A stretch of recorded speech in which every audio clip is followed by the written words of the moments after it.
Ladies and gentlemen, welcome back to another crypto market update and a happy new year to all of you. It is 2025. We have reached the peak. We have reached the beginning. We're not at the peak. Little Freudian slip there. We have reached the beginning of 2025, a year estimated to be perhaps the best year that we've ever seen in crypto. We're going to see.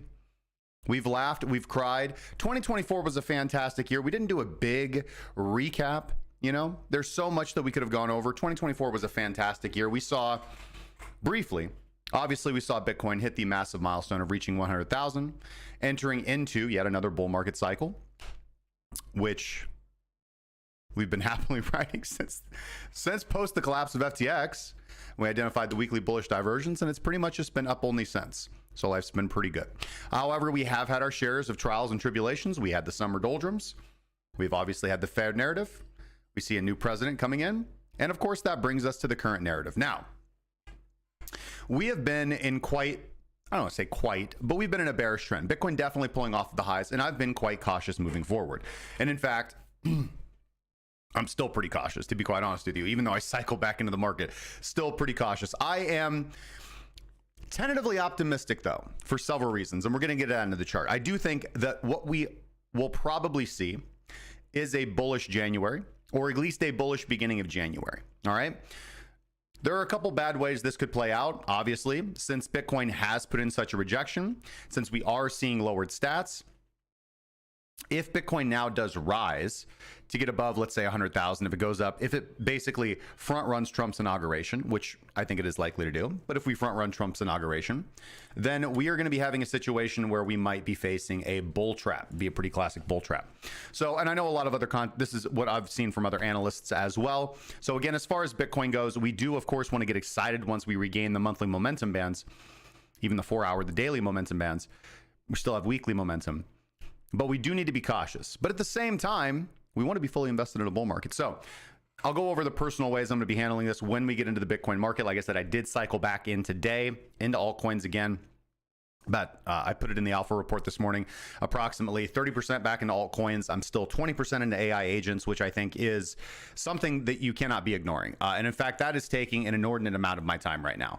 Playing with the new AI agents, studying the new AI agents, just following the markets, spending an inordinate amount of time on cookie.fun. And I'll tell you what, using the agents to kind of ramp up and very much speed up my analysis is very helpful.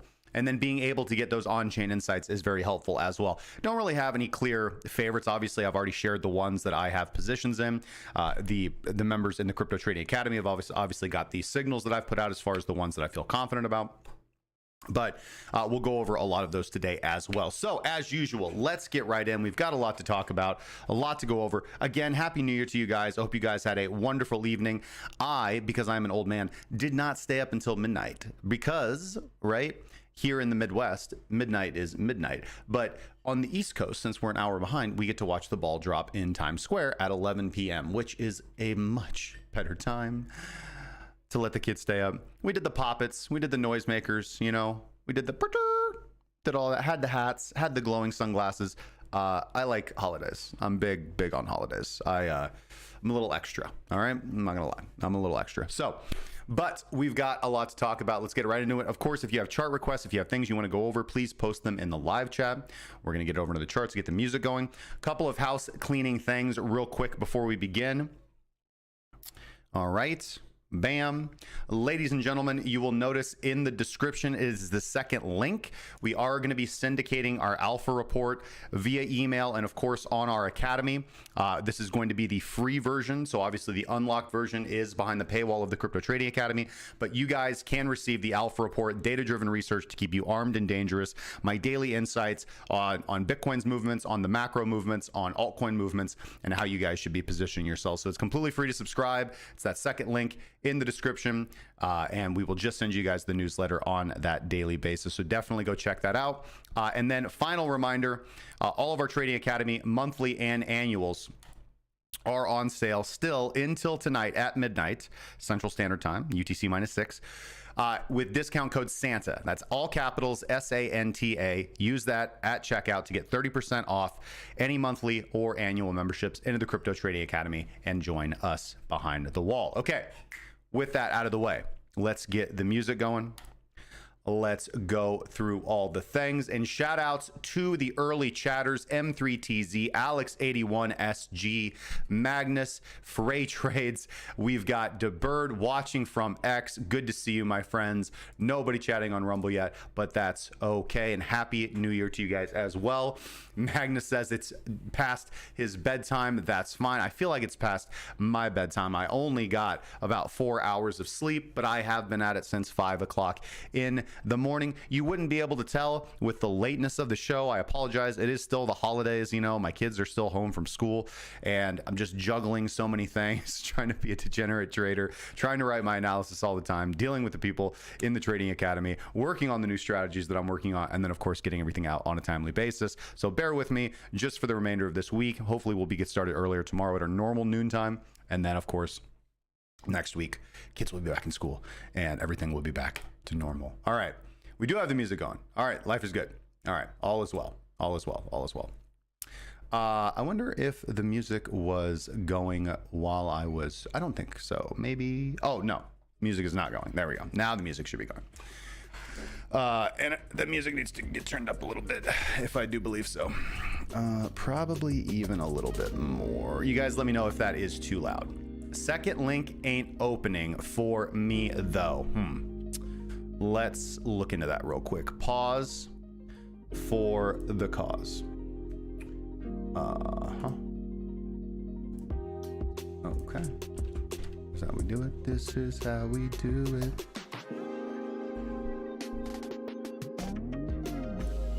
Okay, that's not a bad level of volume.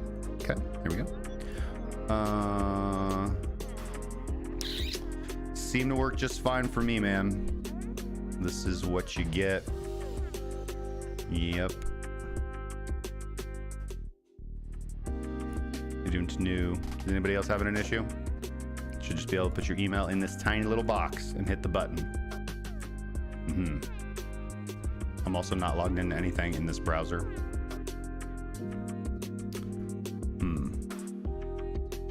So I'll hold on to that.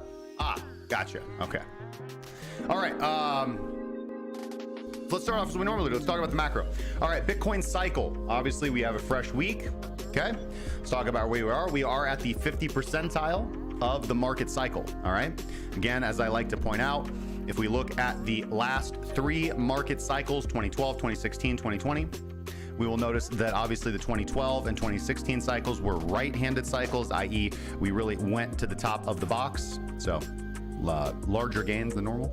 Last cycle was a left-handed cycle. You can see we only got, I don't know, about 60%, maybe say 65, 70% of the way up to the top of that. And I am tentatively quite optimistic that 2025 is going to be a fantastic year. I know a lot of people are fudding it, a lot of people are fearing it, a lot of people are worried about it. They're like, nah man, listen, linear regression, right? Like we're gonna have a right-handed cycle. They were saying that all of 2024, and then as soon as we started pumping post-Trump election win, everybody was saying like, oh, of course we're gonna have a right-handed cycle. Like now they're all saying, oh no, it's not right-handed cycle. It's amazing to me. It's not amazing. It's just simple psychology, but it is still to this day quite insightful at how people's convictions are so easily just cast to the wind, right? Price is going down, everybody's bearish. Price starts going up, everybody is super bullish. You know what I mean? And the idea, I mean, obviously there's skill in being a contrarian investor. And so, yeah, anyways, but I'm just not buying it, right? I'm not buying it, right? Of course, I'm an open-minded person. Obviously, if price begins to go down, if we break 71K, if we really go down below those levels, if we fall, start falling back towards our balanced price, then I have to manage risk. I have to take on certain things. But again, I've been holding Bitcoin since 2016, and it's done me pretty well. All right. Music could be 10% quieter. All right, we'll just drop that down. Is that 10%? Let me know. M3TZ. Appreciate you, man. But no, I think we are because here's the thing, right? We thrive on certainty. We thrive on goodness. Okay. Now while it is possible, because again, if you guys just turn back to 2020, 2021, right? At the time, it seemed like there were just all of these bullish things on the horizon, right? The institutions are coming. That was the narrative at the peak of the cycle in 2020, 2021. But still, yet the market fell. Okay. I think the difference here is that not only are catalysts on the horizon, all right, they're very credible, realistic catalysts. We have a crypto-friendly president coming in. We are putting crypto-friendly people in basically every area of the, for example, the SEC. So I think this is going to be really good. Obviously, we are in the middle of a roaring bull market.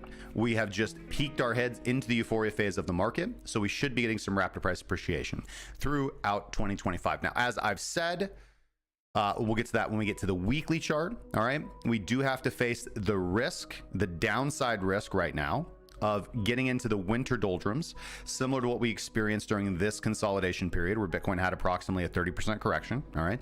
That hasn't happened yet. We've only had about a 15% correction. So we're really only halfway there if we're going to experience a deeper correction. And ironically, that puts us right down with the meme target of the head and shoulders that everybody's talking about, down there around $77,000 to $80,000. Okay. Completely fine. Healthy retracement, healthy correction, nothing too much to worry about. But overall, where we are in the cycle, we're just getting started as far as the euphoria phase.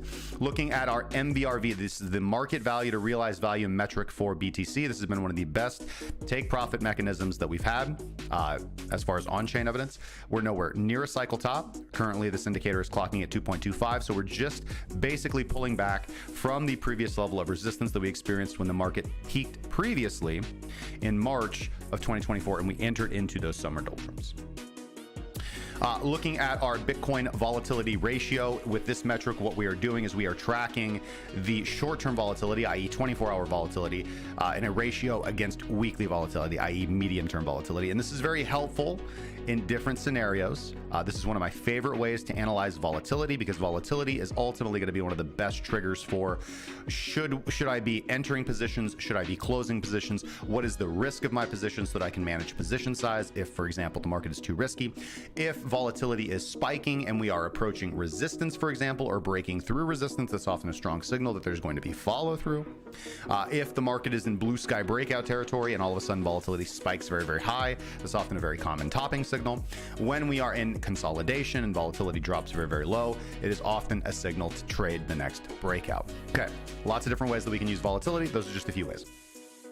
We are getting, and I've marked out, these aren't perfect, but if we just kind of zoom this back on the 4-hour time frame, I've basically marked out, all right, basically the one standard deviation. Basically, when this metric reaches these levels, something happens. All right, we're not really there yet. All right, volatility is dropping. All right, what's interesting is that volatility was dropping. As I said, I think people are getting lackadaisical, and then we had a big spike of volatility as price pushed down to about 90,000, 92,000, scaring people out. We have thus now since reversed, and volatility is dropping, which is not, can be interpreted several different ways. But either way, it is showing us that so far the market is not experiencing, I would say, a lot of fear of continued volatility to the downside, but we're not yet lackadaisical. So overall, not too much to glean from this right now. We're not really in one of those trigger areas. And when we get to one of those trigger areas, I often then make a recommendation or have an idea about what to do. So far, this is low volatility. So overall, we do have some nice price action off of the bottom, but as I said in my report, this overall looks pretty good, but we do want to exercise caution. Stablecoin dominance. All right. This metric did reach our previous low over here at around 5%. All right, 5.18% to be precise. We double bottomed, one might say even triple bottomed, all right, tight consolidation pattern, and we are attempting to break to the upside. Now, so far, we are facing stiff resistance at 6%, but make no mistake, if stablecoin dominance is able to now break above this level of resistance, it is likely going to want to mean revert and make a push back up to our previous breakdown area. We had a bullish trend in stablecoin dominance, i.e. bear market. This is the summer doldrums. And then we saw a break of that where we put in a lower low and a lower high here and began entering into this bearish trend. Now, as you've seen, we've seemed to have bottomed out. We've put in a higher low and our first higher high. So we don't want this metric to go up. We do not want this number to go up. All right, this is the inverse of crypto profitability. This is not good for our bags. Now, so far we are rejecting. All right, but one key metric to watch is this 30-period moving average creeping up on this 50-period moving average. Obviously, a crossover there historically has led to big movements in altcoin dominance, or excuse me, in stablecoin dominance. And so if something like that occurs, that will likely be a trigger for me to risk off. All right, so I'm hoping that this just rejects, which there are some good signs. All right, for example, here we have stablecoin and Bitcoin dominance. All right, and now we're going to be basically doing proxies for altcoins. Now, so far this chart is unraveling exactly the way I thought it would. All right, we had this long, basically rising, but not too much rising, level of Bitcoin and stablecoin dominance ratio. Then we started to see some really big volatility come into the market right here, and we got a breakdown of this metric. We fell very, very fast. All right, this is basically the alt season that we just had. This big price appreciation of altcoins all up like 500%. Obviously talked about this getting bottomed out.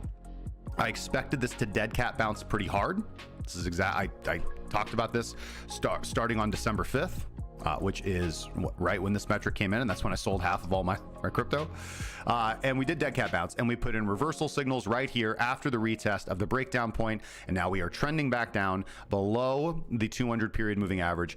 Daily momentum is attempting to turn to the downside here. A little bit of tight consolidation, very much mirroring stablecoin dominance right now, but I am very hopeful that this metric will continue trending down, that stablecoin dominance will then also reverse to the downside, and that we will continue to see outpaced altcoin performance, because altcoins have been the best place to have your cash for the last week. This is others. This is altcoin price performance relative to the price of Bitcoin. And as we can see, this is the alt season that we had right here. Of course, time transformation called the top right here, and time transformation called the local bottom right here. All right.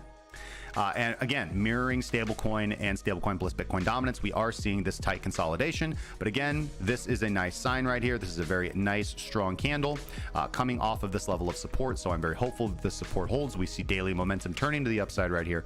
And so I would love to see this push back up to this is a very long-term downtrend that altcoin price has been in. But we have put in our first higher low for quite a while. So I'm hoping that we can get a continuation of this alt sneezing. All right.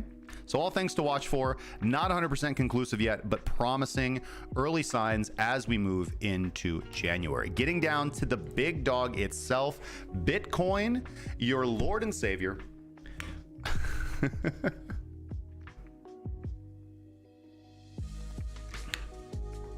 All right. Peckham, good to see you, man. How is the foggy UK?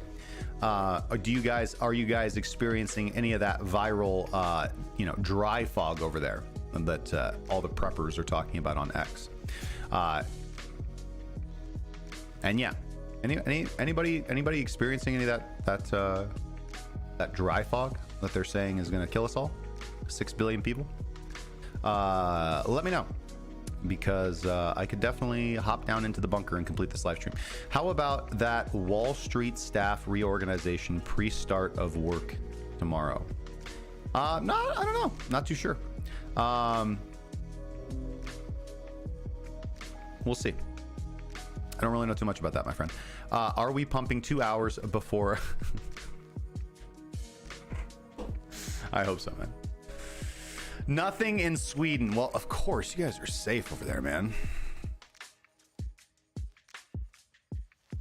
Okay, all right. Peckham, apparently Sweden, the Swedes are safe. All right. I'm gonna have to invest more in Magnus's project if the Swedes are safe. Because it seems like the rest of us are all dying, you know? I'm not gonna lie, it has been extremely foggy here in the Midwest. All right, you were talking about it on the weather, like, oh, look at all this fog like rolling across the United States. I mean, if it's coming, guys, if the end of the world is upon us, I just want to say it has been a real pleasure and privilege. All right, it's been a pleasure and a privilege. I hope not. All right, Bitcoin. Oh dear Lord. All right. I have so many things on this. All right. 94,633 seems to be the current price of Bitcoin. We do have that bullish 5-minute, 30-minute trend, a neutral 1-hour trend, a bearish 4-hour trend, hoping that changes here, and a bullish daily trend, of course, a bullish weekly as well. Starting off on the weekly and working our way down as we are wont to do. Of course, we're going to refer back to our kind of fundamental timeline here, where I have associated Bitcoin's boom cycles and bust cycles so far in this market cycle with monetary policy, with Fed's monetary policy. Of course, we began pumping in January, significantly after kind of our first climb out of the bear market bottoms. And this was the Fed pulling back on interest rates, all right? Saying that we are going to no longer hike rates and we're actually going to be cutting rates. So we pumped pretty strong, all right? Also, the Bitcoin ETFs launched simultaneously, but as you'll notice, they didn't really do anything for about a month before they launched, about 3 weeks actually. And then the Fed said we're going to cut rates, and boom, boom, boom. Then the Fed came out, but they gave no clear timeline on those rate cuts, which was interpreted quite hawkishly by the market. Excuse me. And we entered into the summer doldrums, all right? Ultimately finding support at our weekly momentum bands after I do believe, a 30% pullback. Magnet mode, what are you doing, man? You're for fibs only. Yeah, about a 33.5% pullback. Then we got our first rate cut in September, followed by the inauguration, or excuse me. So we got our first rate cut in September. That really kicked us off moving. And then of course, in November, we got the election of Donald Trump, which really sent us to the moon, as we say. Now, so far on the weekly timeline, this can be a nice bounce area. We can be expecting a bounce here through the first several weeks of January, and I will explain why. As we notice, when we are in a strong uptrend, as we can see here, here's an example where we are in a strong weekly uptrend off of this initial pump following the pulling back on the interest rates. No hiking. We're going to be cutting. Jerome Powell comes out and says. You'll notice that we are quite a ways away from our medium-term momentum bands here. All right, so this is quite a divergence, right? Price wants to mean revert. Where does price mean revert to? Well, it reverts back to our 10-period weekly moving average, which is also synonymous with our fast guppy bands right here. All right, we come back there and we put in a bounce for a lower high bull trap, and we enter into the summer doldrum downtrend. Okay, so that is not that's basically identical to what I am expecting or trying to be prepared for, right? We can see the price has essentially pulled back to the 10 weekly moving average. We could have we could have another week or so of downside, perhaps, right? You see, we did basically consolidate here for kind of 3 months, but overall, I think that it's the beginning of January. We can get some initial excitement kicking into the market. Of course, you know what I mean? Simultaneously, that could also be, we have profit taking now coming on. But overall, I would expect Trump's inauguration to be front ran. And so one scenario I want us to be aware of is this push off the 10 weekly moving average and a potential bull trap entering us into, okay, the winter doldrums, all right, where we do experience approximately that 30% pullback. We do get price, excuse me, from peak to trough would be boom, boom, boom, boom. Yeah, 30% pullback will be pulling us back to about 75,000. You can see right now that corresponds to the top of the medium-term momentum bands. But by the time we get there, this is probably going to be a 3-month pattern. By the time we get there, these momentum bands will have moved up, right? Just as they did here, right? So if this occurred here, it would have to drop all the way down here, right? But it didn't drop down here because those things move up. And so overall, that would be good. And then I think we can get some nice continuation. Now, this also is going to align with my speculation on what the Fed is going to do as far as interest rates. Okay. They are not going to flip-flop very quickly. They're not going to come out on January's FOMC. I find it very unlikely. Of course, can't predict the future, but I find it very unlikely that the Fed will come out immediately in January and shift their tone. Okay. Much more likely that if they are going to flip-flop toward more rate cuts, which is very likely because nobody wants the wrath of Donald Trump's Truth Social unleashed on them. If Donald Trump decides to just really unleash hell on them, then it is much more likely that they will kind of ease into that pivot on March. Okay, but also, I mean, potentially May. All right. So I want us to be prepared for kind of the long-term vision here. All right. So base case right now is we do find ourselves moving up over the first couple weeks of January, potentially farther, basically to Trump's inauguration. That trade is probably a bull trap. Okay. Now, having said that, as a trend following trader, we do want to have long exposure up to that movement. And that's why I favor, I'll talk about the entry signals and triggers that you guys can use once we get down to the 4-hour timeline, but just staying in the big picture here. All right. Looking for something like a bull trap, price going up to 100 to 105,000, prior to Trump's inauguration, and then potentially, most likely, getting sold into as that bull trap happens. And then we do put in that first lower low. All right. On the weekly time frame. Haven't done that yet. Just come back down to weekly support so far. But you'll notice that when Bitcoin is in a strong uptrend, we close our weekly candles very close to our weekly high. All right. When we're in a strong bull trend, we close our weekly candles very close to the weekly high. But once we are kind of overextended and are going to mean revert in anticipation of further continuation, or if it is the top of the market cycle, then we no longer do that. And this is also quite clear on the monthly time frame as well. If we go to the monthly, we can see that when Bitcoin is in a strong uptrend, we close our monthly we close the monthly very close to our high. But when that's no longer the case, we begin putting these big wicks to the upside. And if we go down to the weekly, which we can see here, we have this monthly shooting star candle, this reversal pattern that we're seeing right here, which is pretty gnarly. We obviously had a hanging doji and a hanging doji previously during the 2020-21 market cycle top that led to a very large correction, 35% correction before the bounce, right? Same thing, kind of the idea here, all right?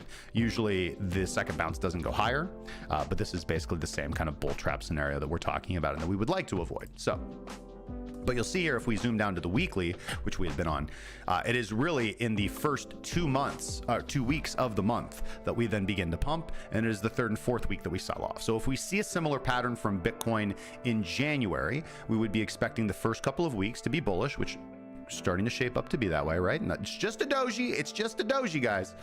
But we getting a little excited, all right? So my baseline case is still that we have likely put in probably a short-term high, that we do probably see price down around 80,000 at least by February, March before continuation. And again, that really is going to depend on the Fed. All right, really is going to depend on the Fed. Maybe they come out and pivot in January. At the on January 29th, we're going to get the next FOMC, and we can just go right back to business as usual. Now, I think this is overall good for altcoins.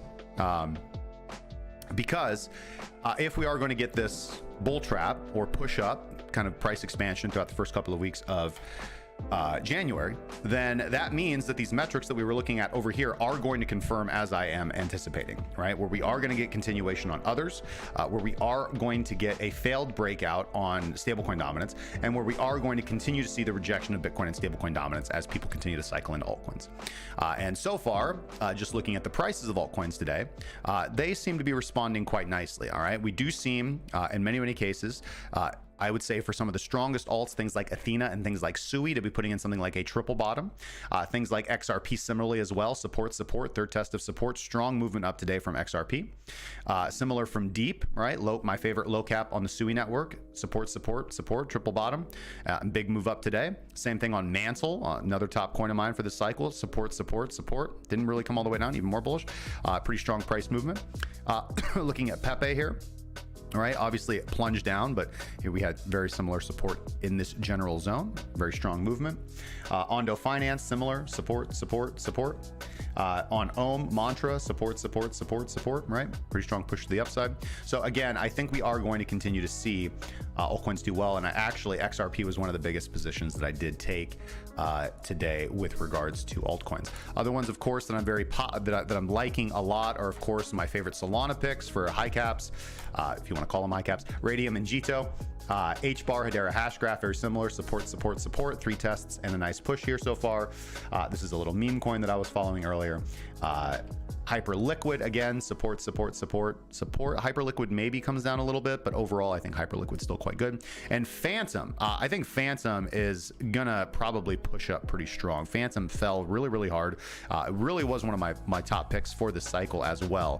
Phantom was one of my top picks in the previous cycle also, but had a really strong bounce off of the daily 200 simple moving average. So I quite like that. And I would expect to see price probably move up at least another 20%, probably over the next couple of weeks, to a little bit under $1 per FTM, and we'll kind of reevaluate from there. Aave as well, attempting to hold on to support in the daily momentum band. So overall, a lot of our top coins aren't really bearish yet. We still have bullish daily momentum. All right, we still have bullish daily momentum. That could all turn. All right, that could all turn.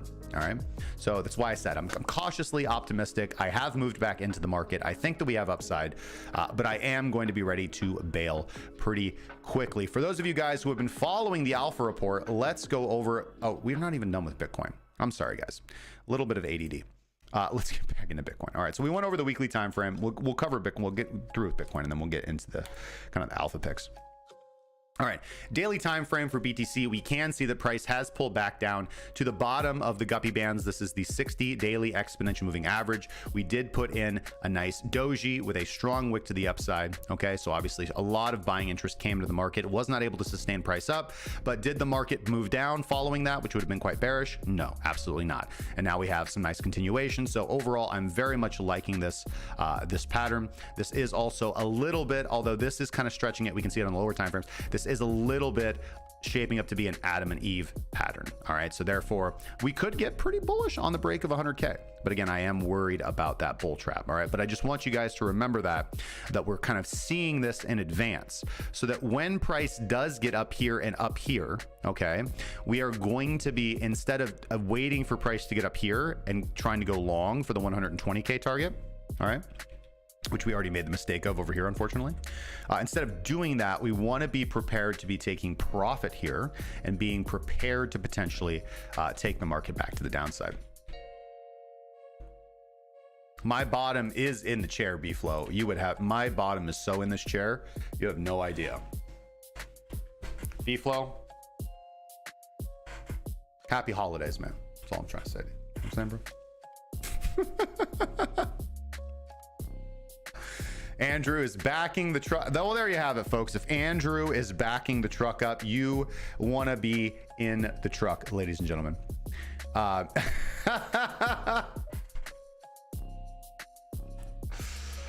right. Anything else I wanted to talk about on the daily? Yeah, nice excuse me. Let's just reset chart. What do we got here? I did want to get zoomed in here a little bit more. Yeah, I mean, resistance at 97,393, point of control area. But again, overall, I'm really not too concerned with that. I think the daily looks good. Volatility has dropped. Daily RSI is turning to the upside. This all looks pretty good to me, honestly. On the 4-hour time frame, all right, as we can see here, the volatility has dropped quite a bit. Bearish momentum has dropped quite a bit. We did have a big spike in volatility coming to the market here and coming to the market here. All right, so this was stops ran to the downside, stops ran to the upside.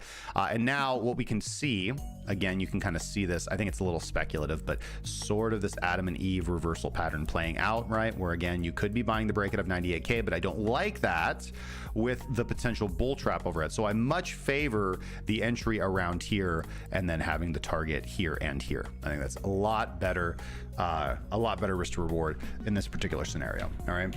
Now, the 4-hour is the critical time frame to watch for the swing traders and for the short-term traders watching. Most of you who really want to capitalize on this, we have regained the 4-hour RSI momentum.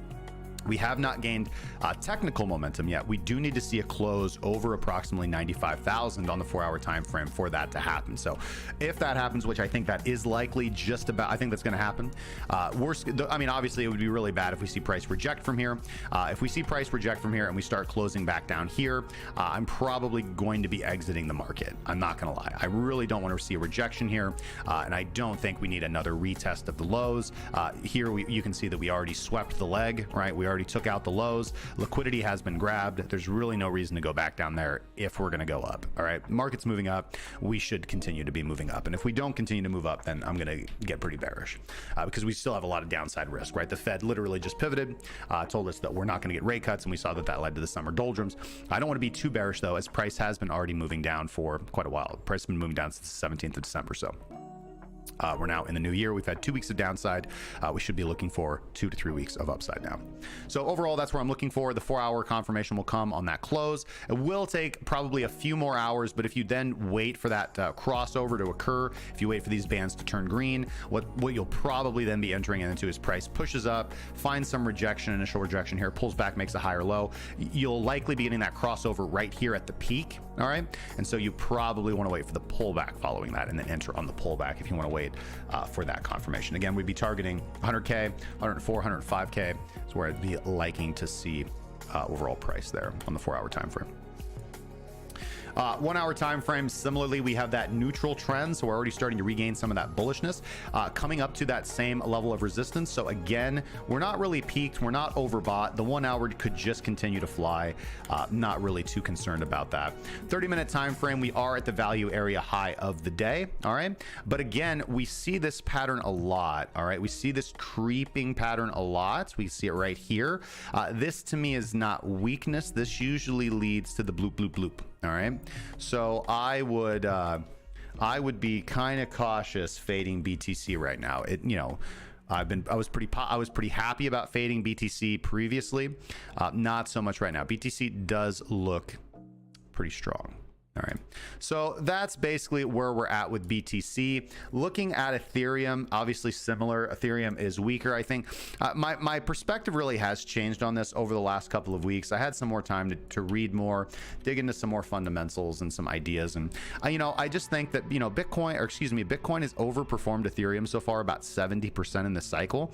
And with Ethereum is supposed to be the beta play to BTC, and I'm not seeing the leadership from Ethereum that we saw in the past. I'm not seeing the hype for Ethereum that we saw in the past, and the number of validators is starting to trend to the downside, and if that begins to trend to the downside, we're going to see an uptick in unstaked Ethereum that is likely sold.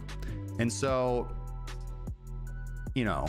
I don't want to insult anybody, but it kind of seems to me that Ethereum really has just become like a yield strategy for early investors who are staking their Ethereum. And I'm just not seeing, they've rolled out 16 upgrades or 17 big upgrades since their ICO launch, and only 2 of them had any noticeable appreciation on price. All right. Appreciate it, Magnus. Looking forward to it. Only 2 of them had any noticeable impact on price. All right. That was Denkin, and that was proof of stake. Okay, all their other upgrades have been nothing burgers. So I don't know. I think Ethereum is likely to continue to underperform Bitcoin. So I just want to be out of Ethereum. I want to be out of Ethereum. I want to be in Sui. I want to be in Solana. I want to be in HBAR. I want to be in other things. All right. Ethereum is no longer my primary focus, but of course we'll continue to cover it. We do have that bullish 5-minute trend. We have a bearish 30-minute, 1 hour, 4 hour. We have a bullish daily. We have a bullish weekly.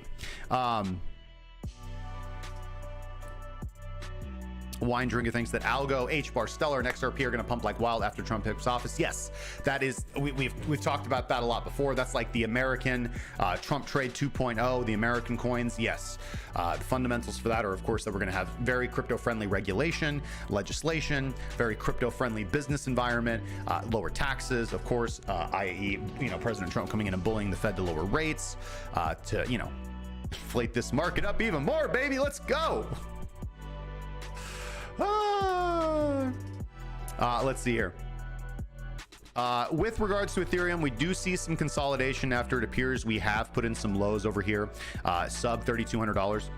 I wouldn't say Chainlink. No, I wouldn't say Chainlink is in the same category, but I would say people often just put it in there as well. I don't think it has the same American fundamentals as the others. Let me just make sure that I'm not talking out of my butt though.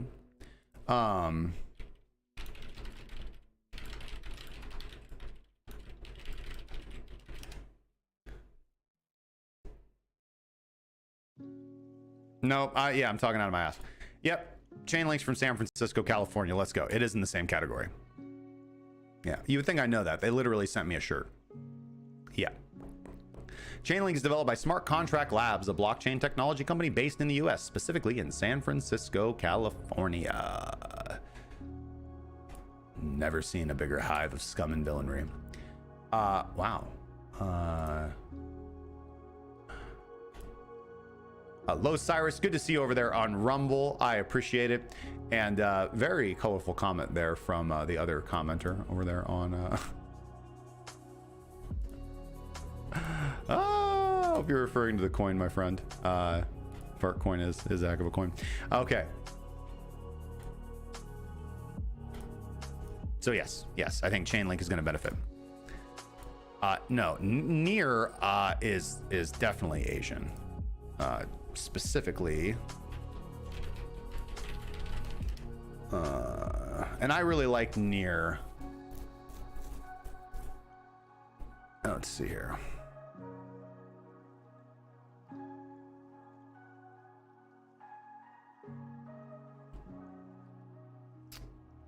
All right.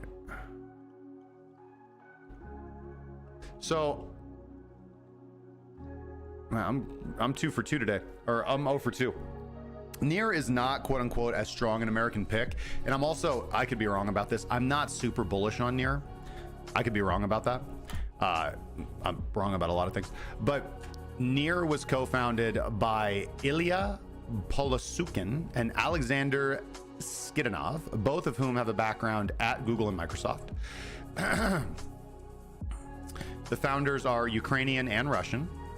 Love to see that. But the project was incubated in the U.S.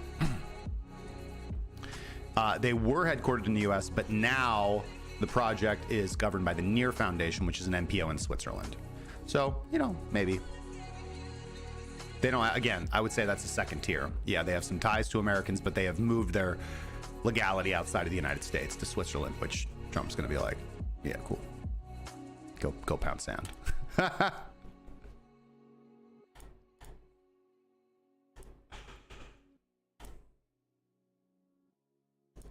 Oh man, that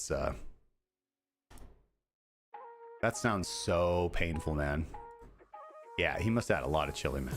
You know, and that sounds good. It is so cold out here right now. It is so chilly. I need to take down, I have all my interior Christmas decorations down, bah humbug, but I still have all the inflatables up.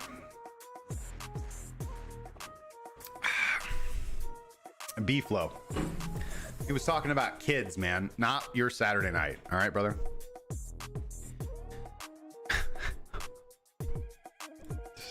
You know, try to have a nice show, you know, a nice little degenerate crypto live stream. We're gonna play a funny video for you guys here in a little bit if I can get it to work. I was having trouble with it earlier, but it's a beautiful 2024 crypto recap. It's about a minute long, and that will give me a chance to sit back and reflect on my sins. Ethereum, anyways, trading at 3,364. We went over the trends, key levels. We are in the value area high of the day and facing the 30-minute 200 SMA. Maybe a little bit of a pullback here. Let's see here. But we are coming off of hourly low volatility. And again, you should just buy the first breakout. So I'm not really too worried about that. I actually think, I mean, maybe tiny minor pullback to 33.51. Then we probably continue to push consolidation here at the daily point of control. And I think we've put in strong support. In fact, the 4 hour is look at the volatility on the 4 hour, right? If this thing, I mean, I think Ethereum's gonna push. Break at 34.25, we probably retest at least 36.46 from below. So this looks good. Overall looks good. I'm getting there. I'm getting there, guys. For sure, man. Solana, similar to Ethereum, but I think it's probably time to get bullish on Solana again. Nice consolidation pattern right here. We probably see the 4 hour make a pop up here to at least retest 212, 211. If not, you know, get back into the trading range of 220 to 242. So yeah, back in Solana, and I have, you know, of course I have to hold a lot of Solana now because I'm playing so many AI agents and I'm cycling in and out. So overall that looks good. XRP is probably the best. XRP was my biggest position that I opened up today. Excuse me. We have a neutral 5-minute trend, but a bullish 30-minute hourly. We've got a bearish 4-hour, a bullish daily. Pull back to our support levels. Again, so far, just a lower high. We haven't done anything crazy yet, but again, looking at all those signs, we would expect to see altcoins continue performing well for at least the next couple of weeks. Dogecoin. Okay. Long consolidation here. All right, does seem like the lows have been put in around 27 cents, so I would see Doge similarly at least making a run to 37 cents, about 17% to the upside here. The hourly does look a little toppy. The 30-minute does look a little toppy in the value area high, so potentially a short-term pullback here on Doge. What would that look like? Would that be a 4-hour rejection? Gosh, that would just be terrible to see. We really do want to see price push up. So here's, guys, so listen, similar with Doge, what we don't want to see a new low. Okay, we don't want to see a new low. We want to start January off strong. And like I said, even though I cycled back in, like you got to be understanding, like I am a trend following trader, so these are contrarian plays that I'm making. I'm not gonna hold from here down to here. It's not gonna happen, right? If price gets down here, I'm not in.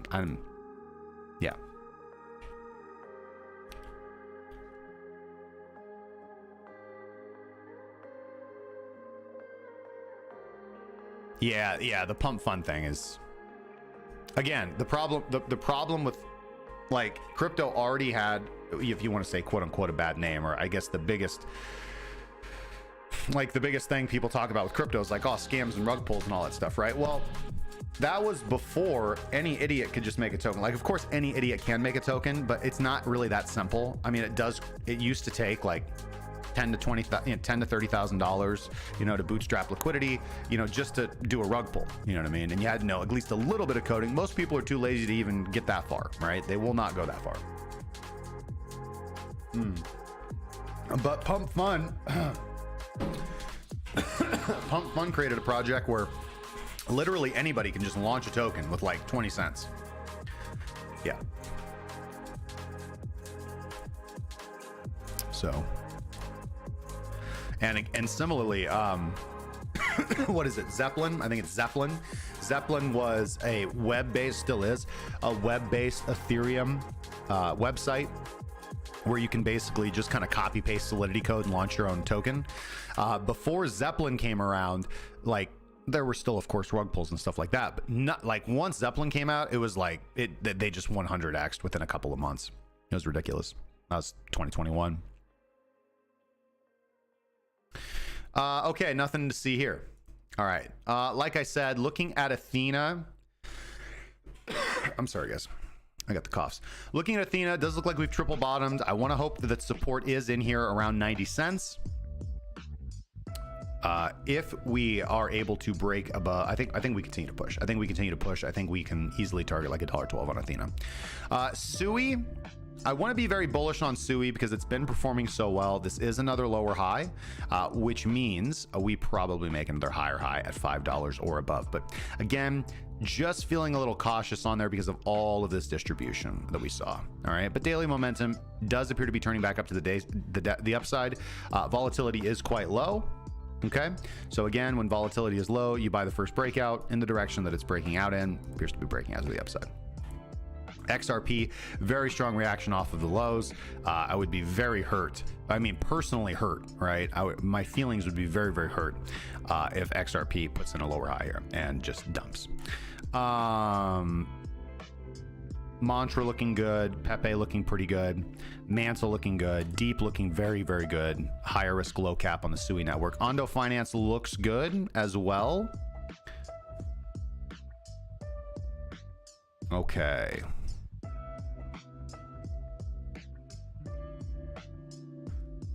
Let's take a look over here at my new AI play, Sentio. Am I going to be re-entering this? Let's take the guppies off and just look at the EMAs.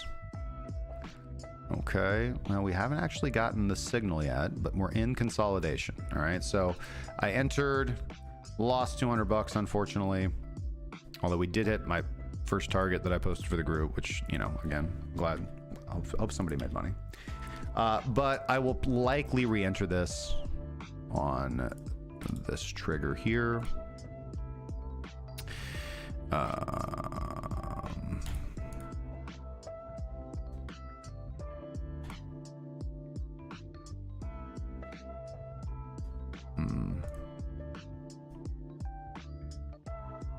Crossover signals. We're gonna do the 3 over the 4. Okay, thank you.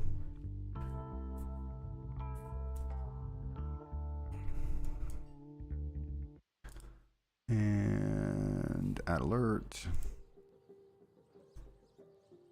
CC EMA, bullish cross. Buy Sen.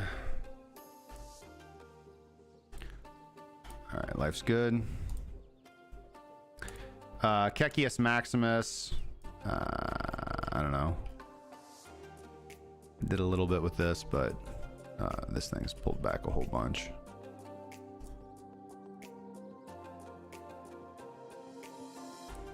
Well, and that. Oh my god. Oh my dear lord. I'm in the same ship in Sui. How about Aptos? Let's see here. I haven't looked at Aptos in a minute. Let's go look at Aptos.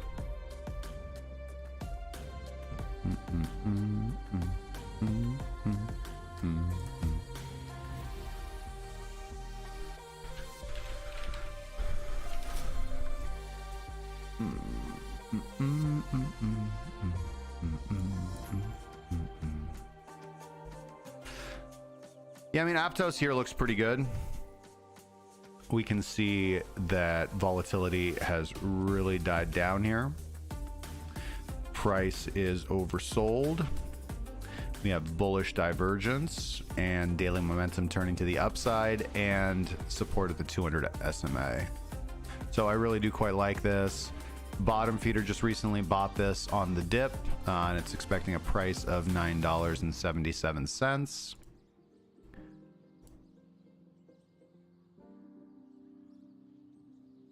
Big volume spike, likely signifying somewhat of a low.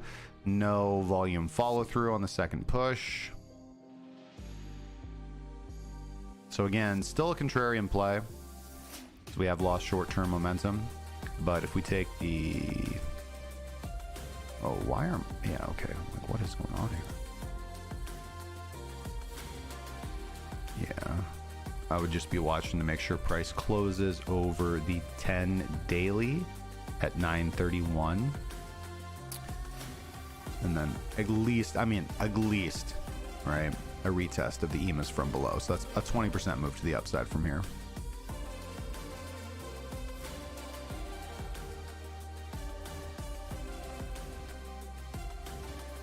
Okay. And again, daily volatility spiked right here, often a very strong reversal sign. 70% of the SUI supply is still locked. That's the thing that scares me the most about that token. So, but SUI has a really big token unlock coming up in just a few weeks. I think it's like 3% of supply. And so and what's funny is I literally have a video in the academy on this strategy. I put it out in like 2021 about token unlocks, where if we're in a good market, what will often happen, this doesn't happen all the time, but it happens a lot, all right? It's a whale tactic, is that price will pump into the token unlock, okay? And sometimes even further beyond the token unlock. So actually having a token unlock on the horizon can actually be quite a good bullish catalyst, because you have all the incentive in the world, you know what I mean? They have all the incentive. The individuals who are going to get their tokens unlocked have a lot of money to spend on manipulating the market to the upside. All right, marketing, key opinion leaders, you know, influencers, Twitter campaigns, everything, right? So all other things being equal, I tend to view token unlocks, at least in the short term, for like a swing trade to the upside, as a bullish catalyst. I do agree with you. Yeah, when is, I just want to double check. Let me confirm.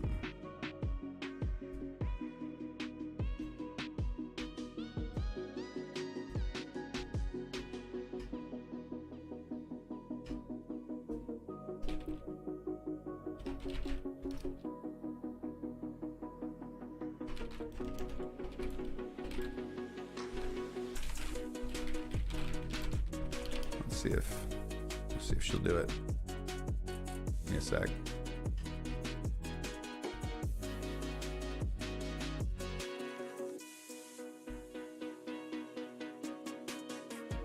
Waiting.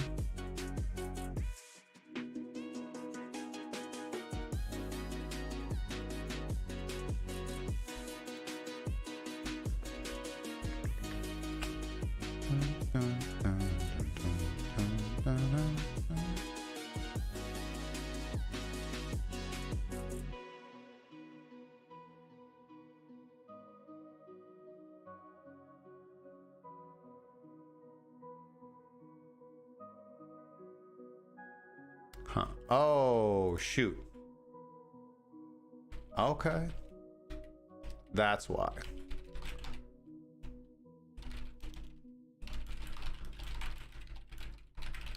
Let's try that. Aha.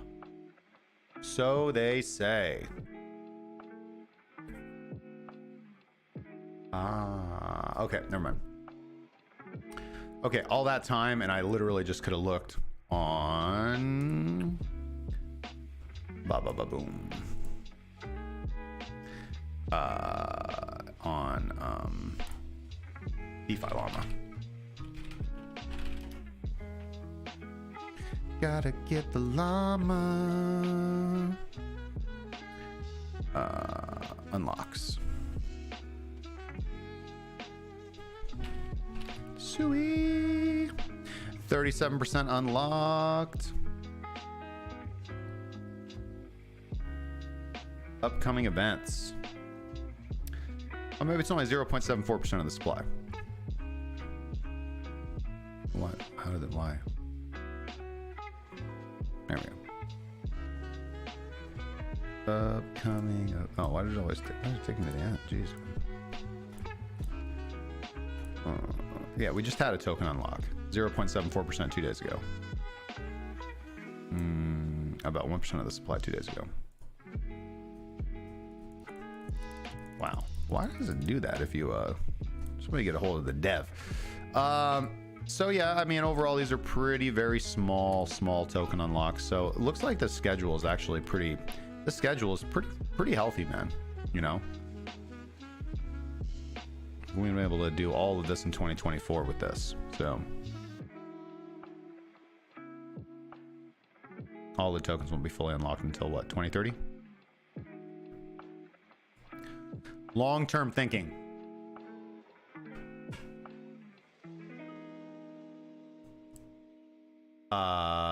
Wine drinker. Thank you, man. Appreciate that. I have been making content since 2018. 21 here in northern Wisconsin. Yeah, man. It's cold. Oh, shout out from the Midwest, brother. I don't know if you guys even, I don't know. I'm not sure if Wisconsin considers themselves the Midwest. You guys consider yourself like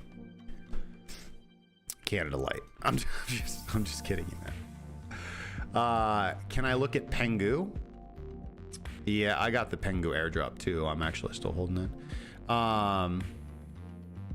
Thanks, man. Yeah, appreciate that.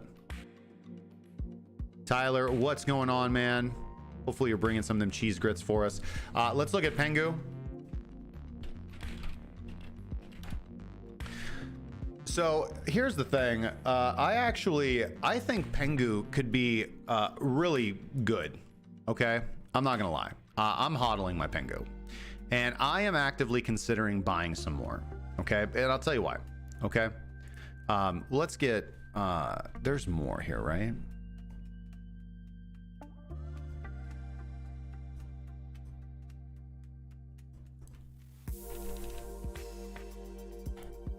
Here we go.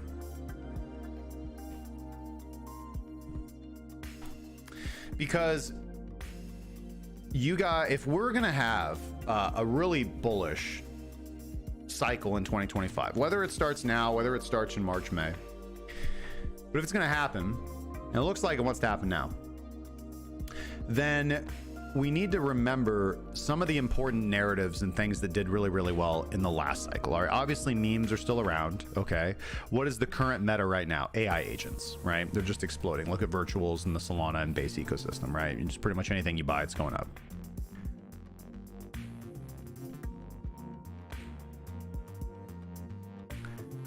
Pengu, to me, feels like ApeCoin was in the previous cycle. You know what I mean? Because it's got the whole thing. It's got the NFT, it's got the utility token, it's got the community. So I actually kind of like Pengu. Now, obviously, we just had a big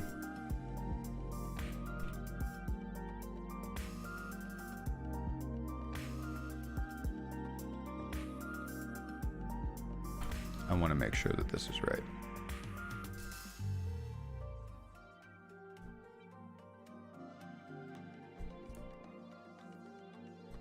Make sure we're looking at the right chart.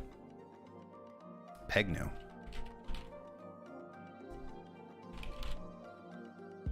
Pudgy penguins, and who doesn't like a pudgy penguin? Yeah, but to be fair, ApeCoin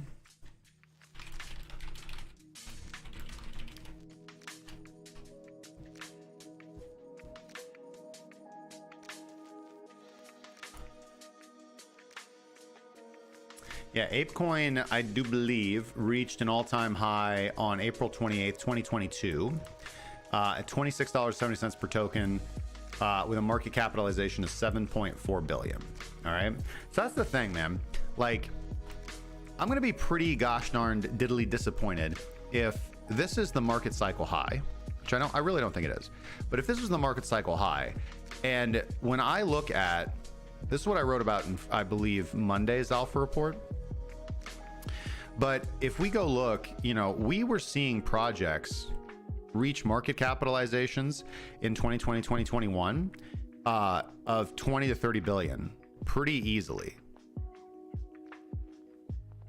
And when I look at the top, I mean, we don't have a project above 20 million past number 11. So, you know, obviously, what's the counter argument to that? Well, it's just that all that liquidity has been sucked into these larger projects. Okay, I get it. I understand. When XRP flipping Tether? Soon? Okay. When XRP flipping ETH? Maybe? Maybe? So Pepe reached $10 billion market capitalization. And, you know, are you saying that and now we're at 8. Are you saying that Pengu, are you making the argument that Pengu is going to be bigger than Pepe, or that were you saying that like they're bigger than them now? Because they're subjectively not, you know. Pengu is what, at 2 billion valuation?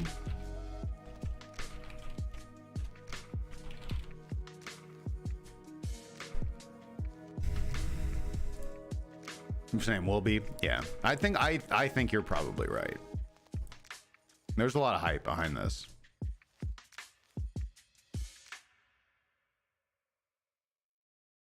Got some disagreement. Fight. Let's make sure we get this contract address right. Now let's go back.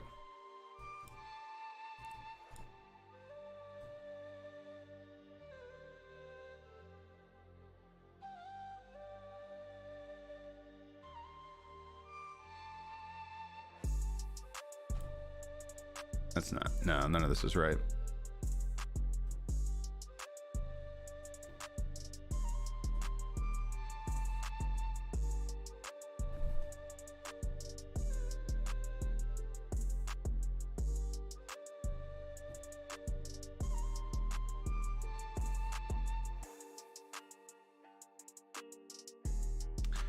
Listen, I do like Pengu. So I think if Ape could hit 7.4 billion, then this could, you know, it's got to be able to hit at least 5, which is a 2x from here. Okay. Do I think it's a good buy now? Well, I mean, look, price is up a little bit, right? So obviously, you know, it's always more advantageous but scary to buy, right, on a dip. So what, price is up.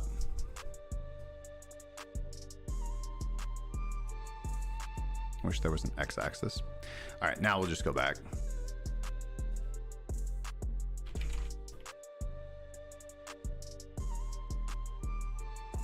I do think this is right. No, this isn't right.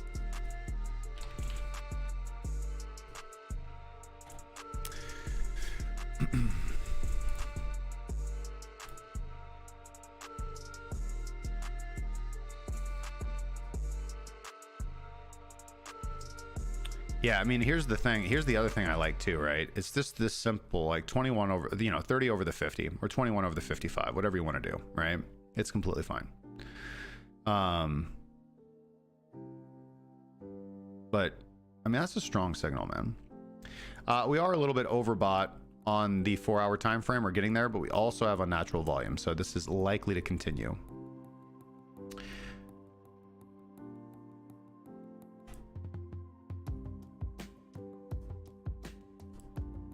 Controversial question then. If say one felt BTC will wick go to somehow get to 75K, what price are we putting dirty buy orders for Pengu?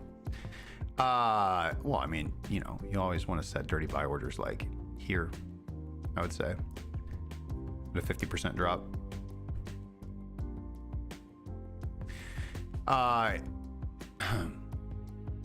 It is all about the high period, Richie, for sure. But the other thing too is like,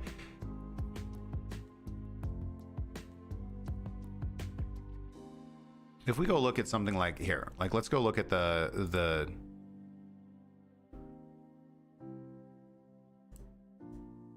let's go look at here we go, Sentio, right? All right, obviously launch, okay, like getting in anywhere here is good, right? 30 over the 50, notice 30 over the 50. All right, price never closes below the 30, price closes below the 30, danger zone, danger, warning, Will Robinson, danger. All right, and then we put in a lower high and a lower low, danger, Will Robinson, danger. All right, that's how you get out, okay?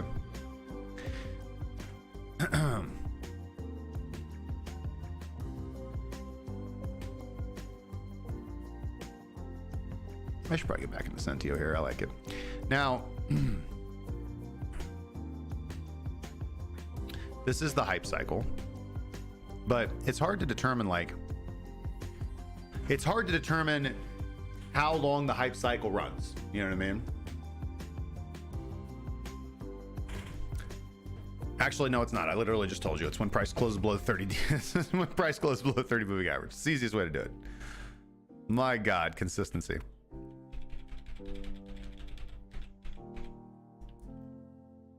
Yeah, that's all right. I got my buy trigger. I'm going to be patient. I'm going to wait for my buy trigger on Sentio, although I really do. I want to jump back into it. Cryptonomics asks, what is the best resource for learning Pine in TradingView? Listen, honestly, here's a good website, pinecoders.com. Drop this in the chat. Okay. They have the little roadmap where they'll teach you kind of the basics, right? And then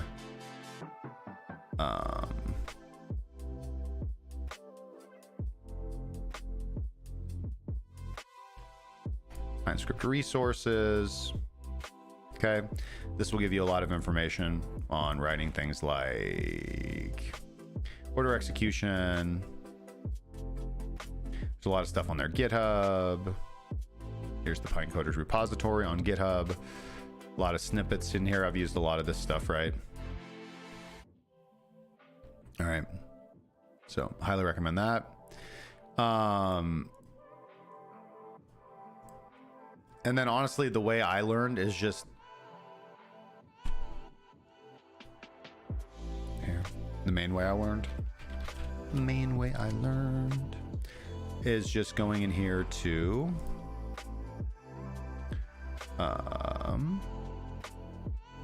indicators and strategies, open source only, whatever you're looking for, right? Find something cool, right? Like whatever, this looks cool. And then you just go down and look at the code, right? And figure it out, man. You know, specifically, like, it always helps to kind of work backwards. So if you look at like the things that are being plotted, you can find like, okay, well, this is being plotted, great. Then you can go back and be like, well, what is that? Okay, and what is the calculation that goes into that? And then what is, you know, and how is that calculation formed, and all the math and things like that. And then don't get too bogged down. A lot of this, like, this looks really complicated, but it's really not. Most of this is just fancy, you know, making, yeah, seeing all this is just drawing candle boxes and volume boxes, right? So it's just drawing it, you know what I mean? So what's really going on, it really isn't that complicated, but there's just a lot of complicated drawing to get TradingView to do something, or to get Pine to do something it wasn't necessarily designed to do, right?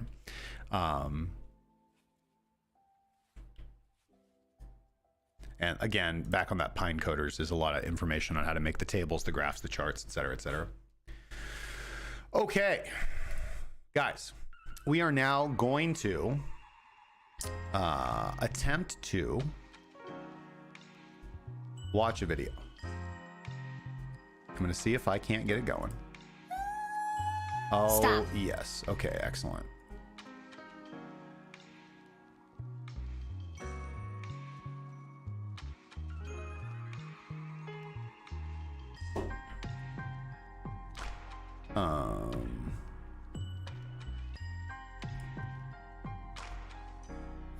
Okay, good. So it looks like the music's going to work. Hopefully it's not too loud, but I am going to kind of expand this, and we're going to watch this funny video, and I hope you guys enjoy it. Stop.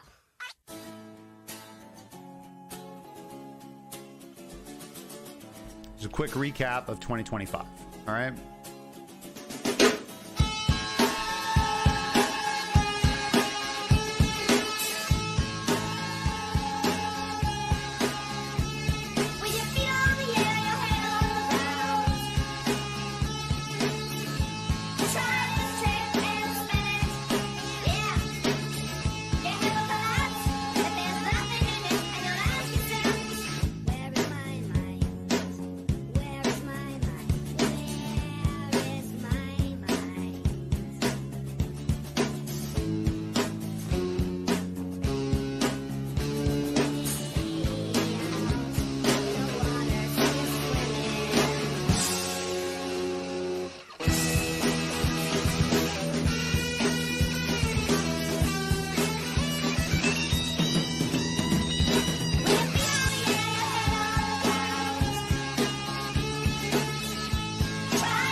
Well, there you have it, ladies and gentlemen. You saw it here first.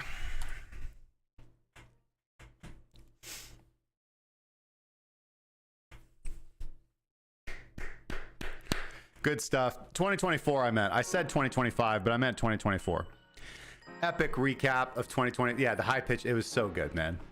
It was so good. It was so good. Wow.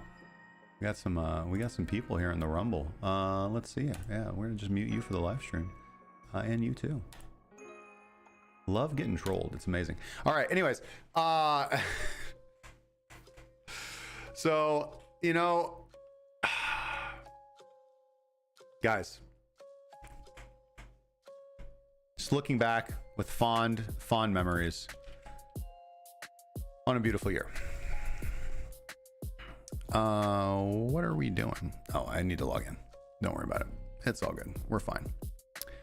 Let's see where we're at on the order flow chart. See if we have anything to worry about per se.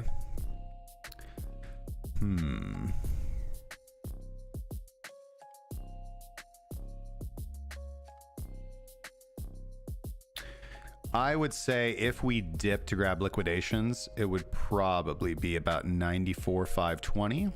Makes a lot of sense. Let's get zoomed in here. See if I see anything. So a little bit of distribution, stop run. We're seeing more distribution now, but the selling pressure is dying down a bit.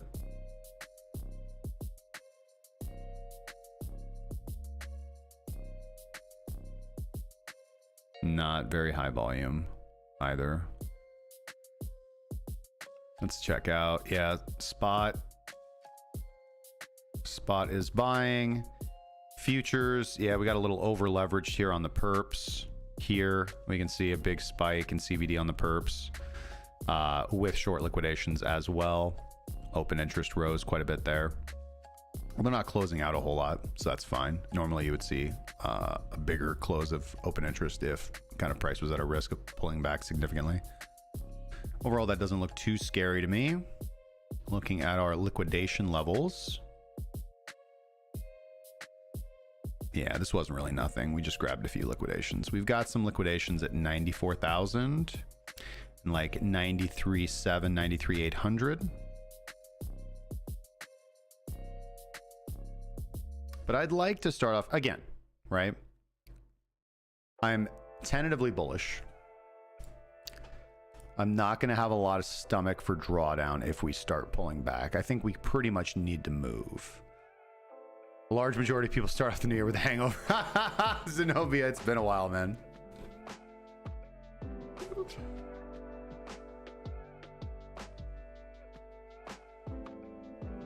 It is true. I do not drink to intoxication. But I'm hoping that people are waking up now with their hangover-induced self, and they're looking at Bitcoin, and they're like, man, I got to get me some of that. That's what we need. Again, main thing to watch here, guys.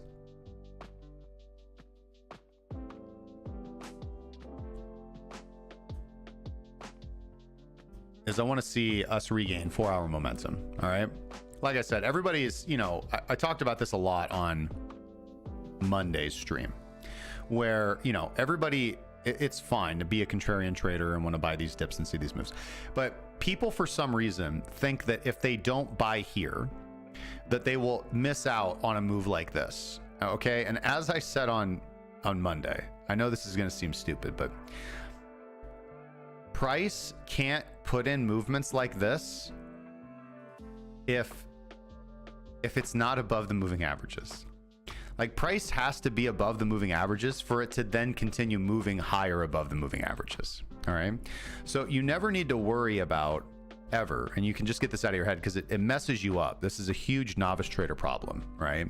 Where, they're like, okay, if I don't buy these dips, then I will miss out on this big run.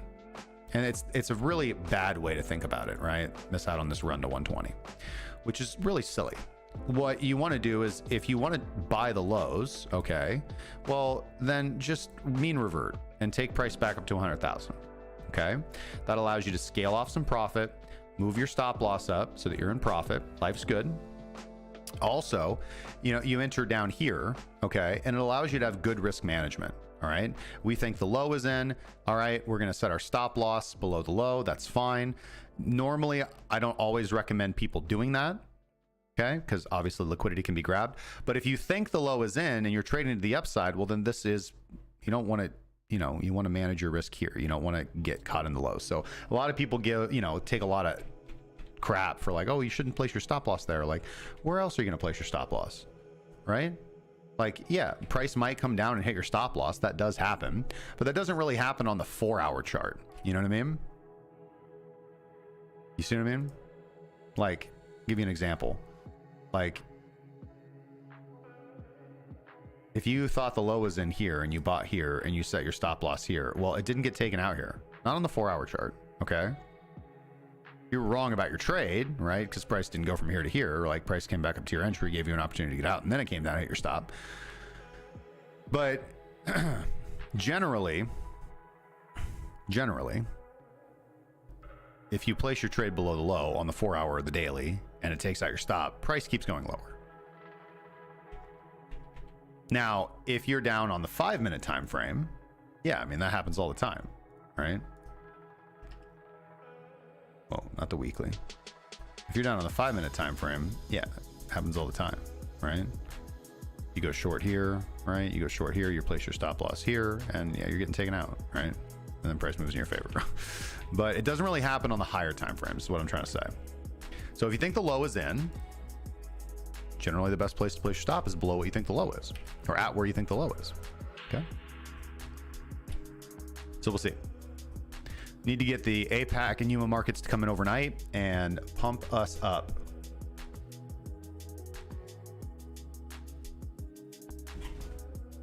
We should make a coin that goes up. Shut it down, man. Oh, guys. Oh, it's been a week, man. It's been a week. But we are slowly going to get back on track. All right, pause for shameless promotion, guys. Obviously, first thing, go get you guys, go get your fine self subscribed over to the Crypto Alpha Report. Data-driven research to keep you armed and dangerous, delivered to your inbox every single Monday through Friday. Or else. That's about it. All right, guys. We're going to spend some time over on X.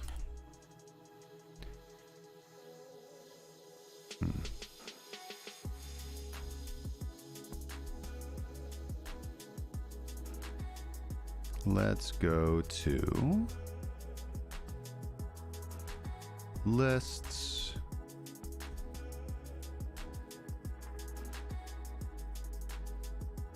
I think I have some stuff bookmarked though. That was from 12/26, so no.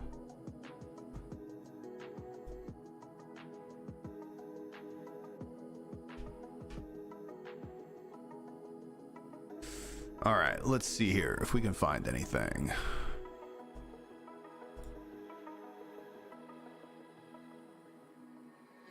Do you get it yet? AI agents are going to take over. 42% of all internet traffic is already bots. Agents are going to surpass that. Meta confirms they plan to add tons of AI generated users to Instagram and Facebook. Oh no.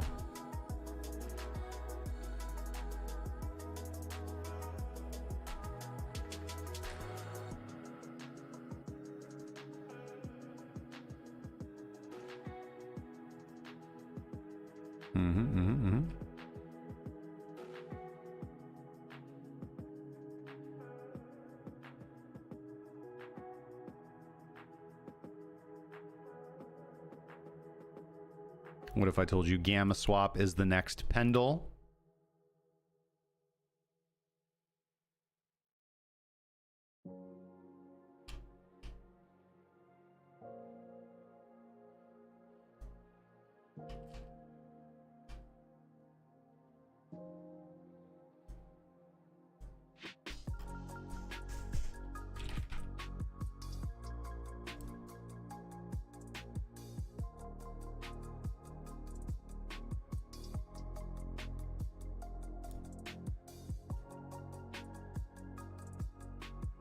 $23 million market cap coin.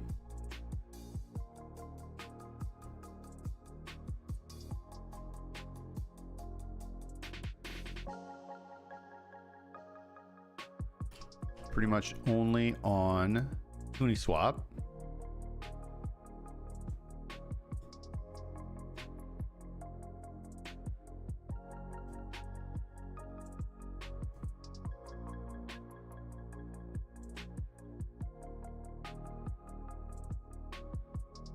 Why am I on DeFi Llama?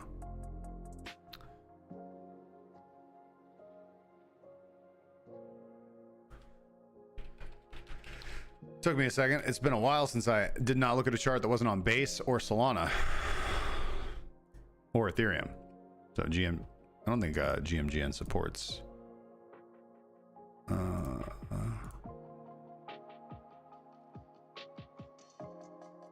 Arbitrum. No, I didn't think so.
Let's see here.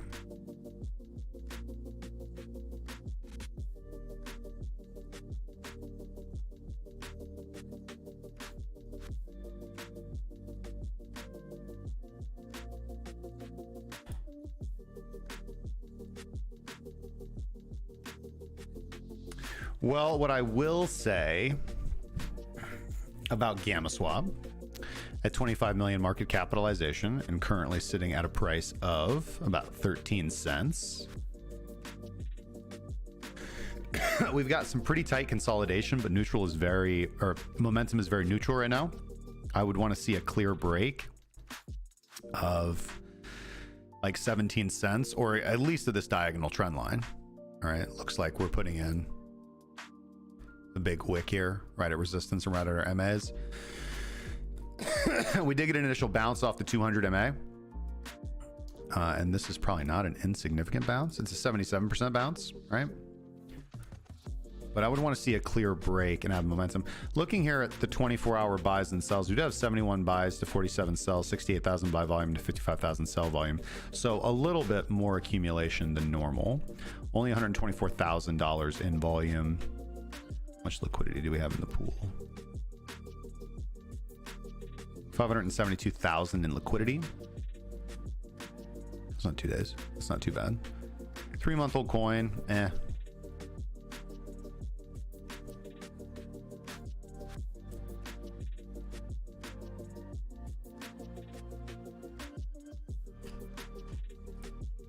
don't know. Not immediately thrilled.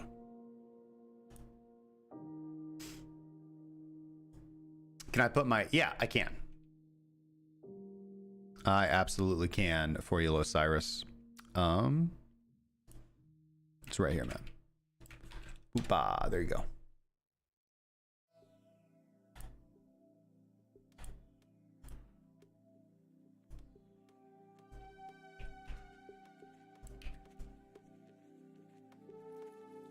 All right, back for more alpha. This is all kind of like older. Let's go general crypto. It is the new year. see here. December 20th low taken out. That should be it. Hovering just above the bottom band, similar to the circled occurrence on October 10th. Between the swept lows and pending new tax year, I don't see how this isn't one of the most critical lows we've anticipated in a long while. So quite bullish. Quite bullish. Is it really as simple as waiting for Americans to be taxed to death? Well, maybe. So interesting comparison. The price action we're currently seeing right now, the same price action that we saw back here. Okay, not bad. Bullishness.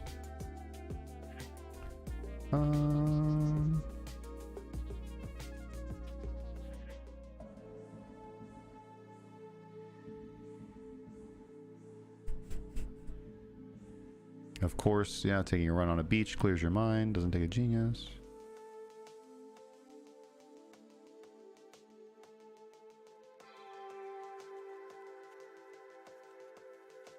Six ways to be a better dad in 2025. Physical activity.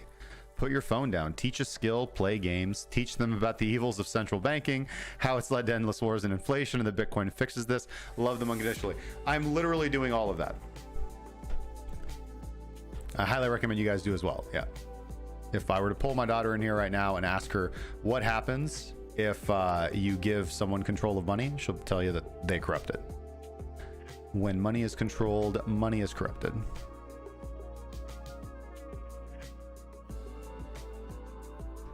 Don't think ETH hit 9K. I mean, it might,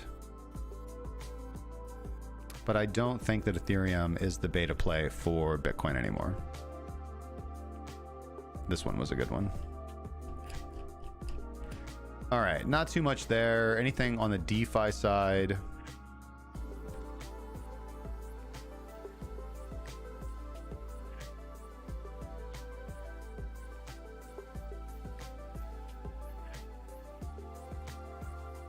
So we got the equivalent of a bullish unlock on Pengu.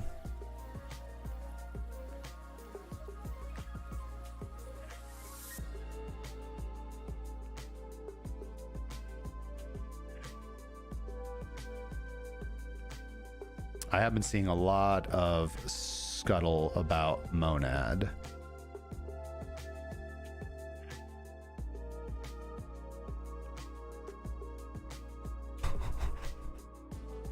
Base is Ethereum.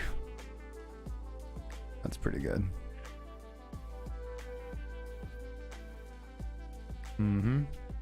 Sometimes it bees that way. Yep. Sometimes it bees that way. All right. Let's go to AI agents. Guys, definitely go subscribe to this list. It's free on X.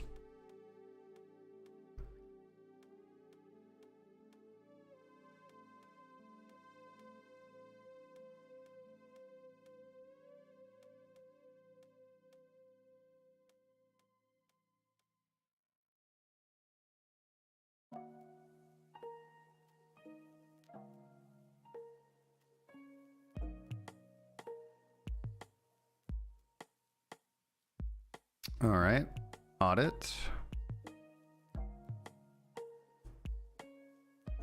Whoops.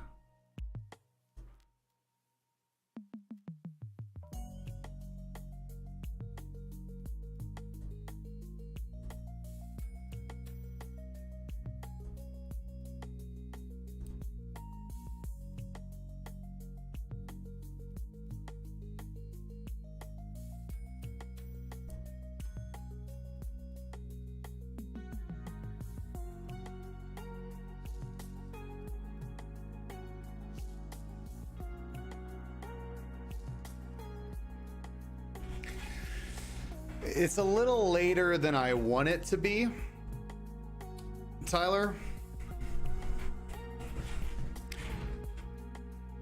Do I because like I'm doing this like 2 hours later than I would normally want to be doing. Like we're gonna be getting done at like 5ish here, and I would normally want to be done at 2, so we're like 3 hours behind. I wouldn't mind it. I don't mind the later stream, but for a couple of different reasons. One, the 12 to 2 slot I've kind of scoped out is my best chance at more parabolic growth for the channel. selfishly. And then secondly, yeah, but then the second reason, okay, guys, is that I'm a dad, all right? And I've got a kid, and 3:30 is when the kid comes home. Do I think the start of Ethereum pumping would help to initiate quote-unquote proper alt season? Maybe we can jump on it. Yeah, it's not a bad idea.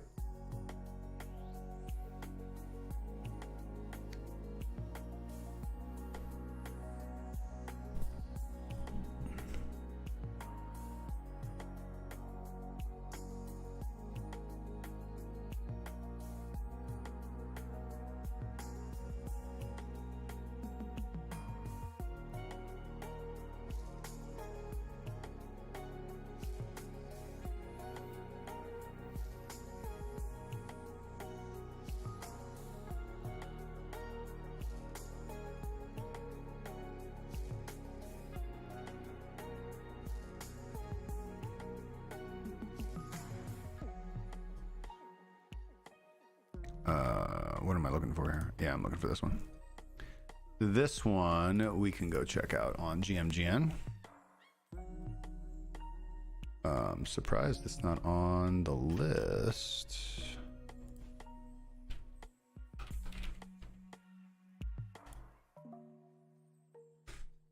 There we go.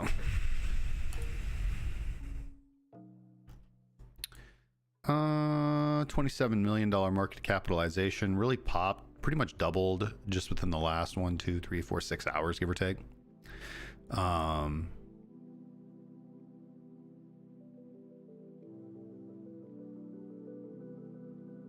Hey, Jordan Stotts. Well, I can't complain, man. I cannot complain. Life's pretty good. Let's see here. Gap between the EMAs widening. Congratulations if you're in on this one. I don't like to buy local highs, even if they do continue to pump. The buy high, sell higher strategy really only works if you can catch the initial breakout, and just a little too late on this one.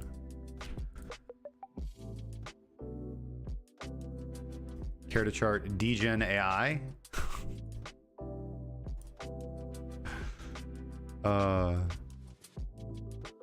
Let's see here. Let's look the last 5 minutes. 91,000 in sells, 80 versus 88,000 in buys. In the last 1 minute, more buys than sells though. Last hour, about equal buys and sells over the last hour. So just as many buys as many sells here. But 75,000 at the upside here, which is not bad. 5,000 holders. Let's ask.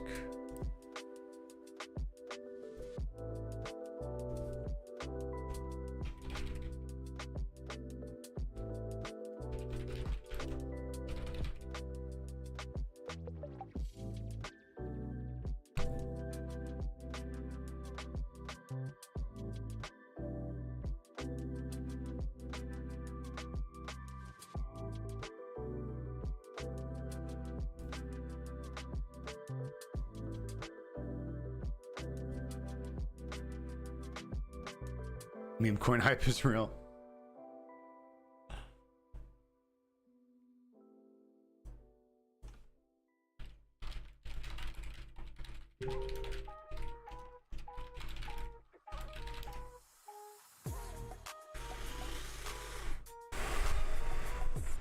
Yeah, $18 million in volume in the last 24 hours.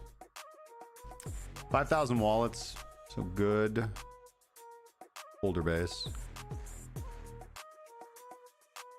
Radium's their second largest holder. That's pretty good. Traders.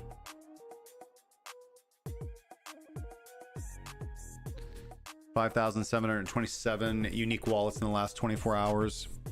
It's only 4 days old. Yeah, 196% price swing in 24 hours. The top 10 holders also control 18% of the supply.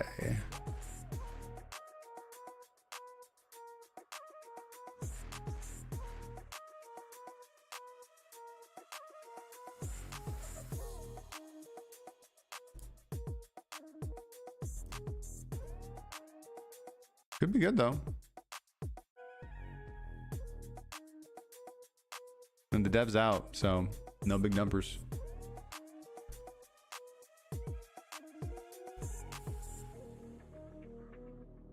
Just for clear, I have made a lot. I have had quite a few trades in situations like this that work well, because people in crypto also can underestimate how far something can run. Okay, we see things go up 1,000% in a day. All right, so it's just really important to either wait for a pullback, or you got to just use good risk management, guys. You know what I mean? You see something like this, you're like, hey, it could go to 50. All right, cool. That's a good trade. You know what I mean? Could go to 100. Oh yeah, it could. Set a stop loss, man. All right, and stick to it. So often people get into trading these coins and they just forget how to trade. They just forget how to trade.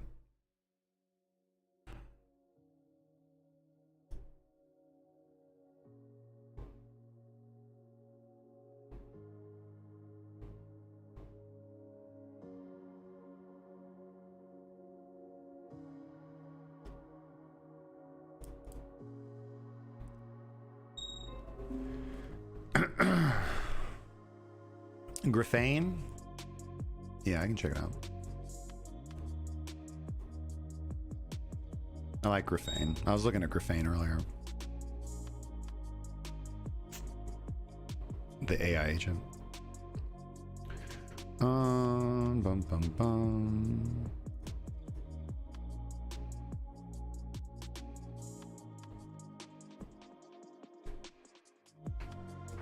They are, man. They really are.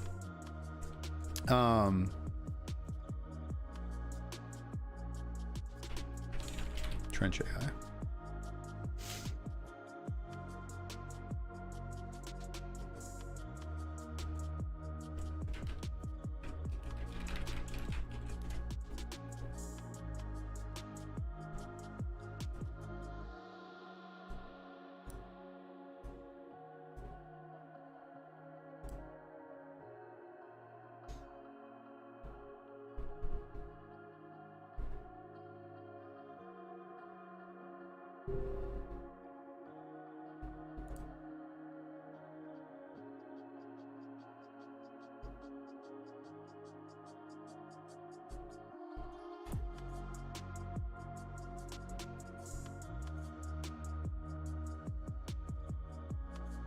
Right, can I back this thing? Is going to be about 40 million. Put it on the watch list though. Overall, we're doing pretty good. Spore up good. A16Z up good. Pilzumi up 12%. Nothing maybe finally starting to move. This is the only one I have that really hasn't moved.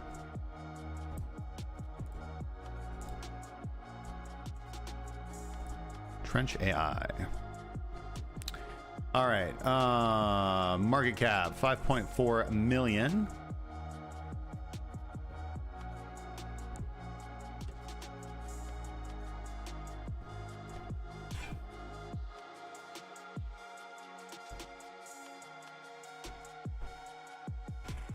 I mean, $2.3 million in volume. 11,862 wallets are holding. 11,840,000.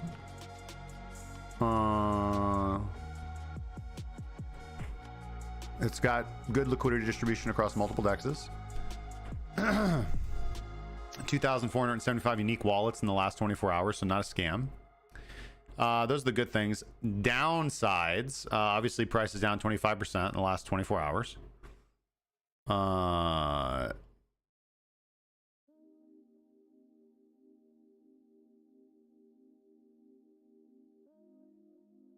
Top 10 holders that are not LP providers own 17% of the supply.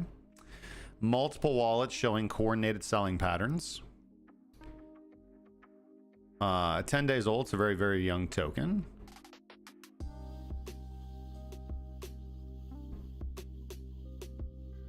So I don't actually dislike this one, bro. But that 25% price drop is a little spooky. So we could have some more volatility inbound. Hourly RSI is getting pretty close to being oversold, but with something like this, I want to see, you know, again, we really don't have support. I mean, I guess we technically have support here, but if we lose that, we've got this and we've got this. So I would want to see a pretty strong price floor first. We did just get our MA cross, and usually what will happen is when that happens, we consolidate for a little bit and then break back up to the upside. But big sharp dive this time. So I would want to see consolidation and then a break to the upside. That's what I want to see, a clear price floor before doing anything like that. But overall, I don't think this is bad. I like that 24-hour volume. I like the distribution. I'm not too thrilled about this, but it's not too bad.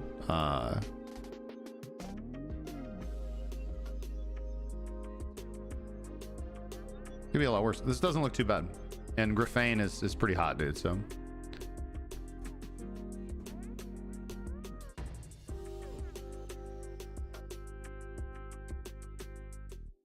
Yeah, virtual is just won't stop, man. Yeah, I think I gotta buy some Pengu, man. I think Pengu is probably the play.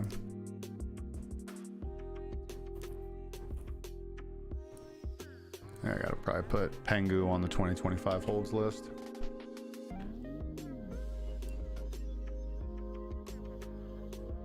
Pretty much all in on Phantom and XRP right now.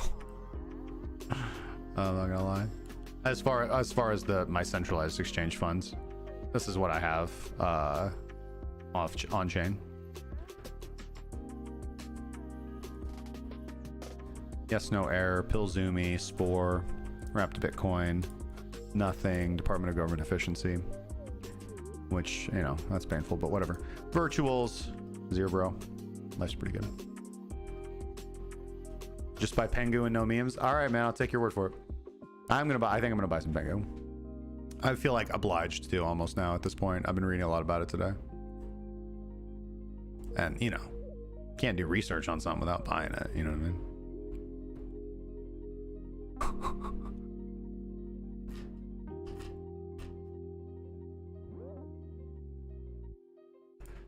Going back to that, I want to set I like that Trench AI.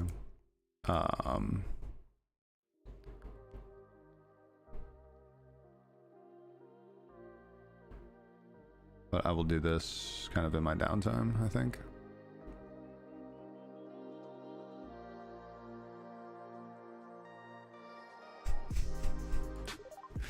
B-Flow. Oh, I resemble that remark. I resemble that remark. Bitcoin flying yet? They're not looking too bad. It's your daily reminder that Bottom Feeder has a 100% win rate on Bitcoin. For 2024. 100% win rate on Bitcoin 2024.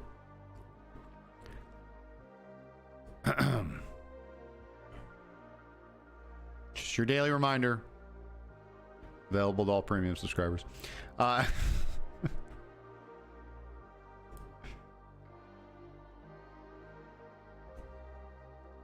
Where is the... Here we go.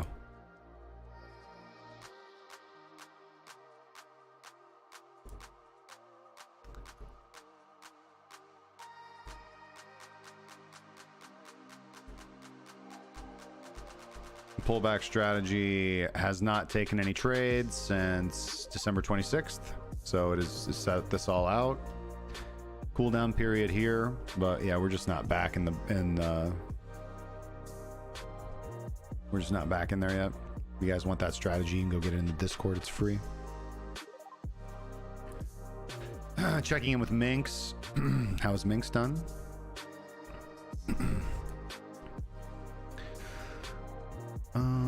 Didn't actually generate a long signal there. That's a shame. This is where Minx is supposed to thrive.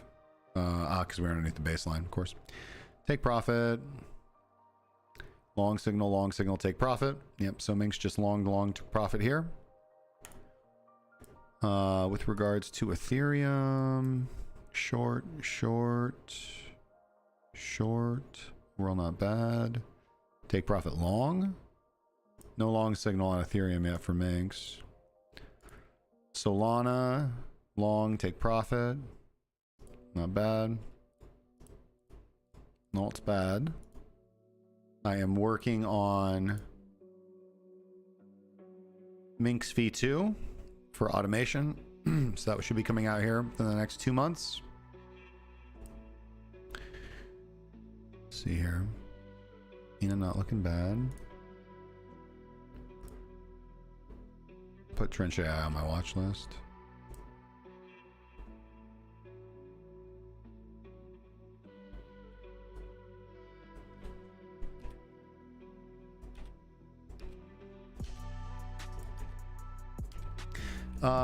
Let's see here.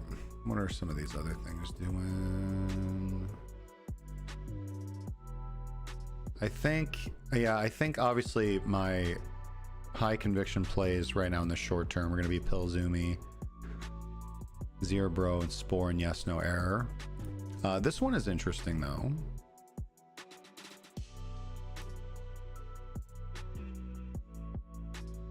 Anita may win.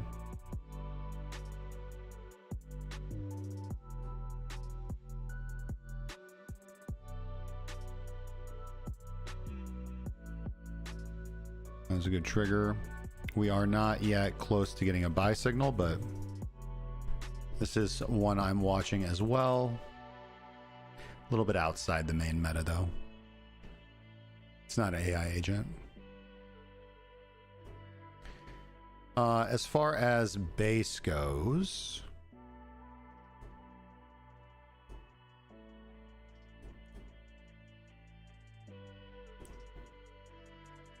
I'm watching Luna.